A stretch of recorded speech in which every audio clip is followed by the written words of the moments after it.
We've come a long way from shepherds putting stones in their camels' uteruses to protect them from pregnancy on long journeys. So here's a quick history lesson on one of my favorite forms of birth control, the IUD. In the 1930s, a German gynecologist invented the Grafenberg ring. This was a ring made of silver that was placed inside the uterus. It was very effective, but not used very often because it was very difficult to insert. I still can't quite figure out how they get this inside the uterus. In the 1960s, an American gynecologist, Dr. Jack Lippis, invents the Lippis loop. It was made out of a flexible plastic, was created in several different sizes, and came with a pre-loaded inserter. And for these reasons, it was very popular and used for decades. For a very short amount of time in the early 1970s, we had the Dawkins Shield, but due to certain design flaws, this led to a lot of infections and was quickly pulled off the market. In the 1970s, scientists figured out that copper severely affects sperm motility. By adding it to the IUD, it made it even more effective. This was called the Copper 7 IUD and was released in the early 1970s. Scientists then thought, well, why don't we add a little bit of hormones directly to the IUDs that sit in the uterus to see if that can make it even more effective? The FDA approved the Progestocert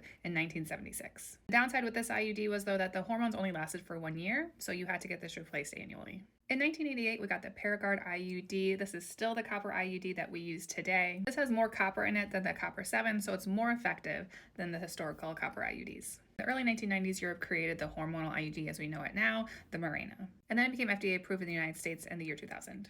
Since then, we've had several other iterations of hormonal IUDs, slightly smaller, ones that last a short amount of time, ones that are generic. So we have lots of different forms of the general hormonal IUD. And we're constantly still innovating in the IUD space. This is the MyUdela that was approved in early 2025. Of course, we have to make a little merch to celebrate one of my favorite forms of birth control.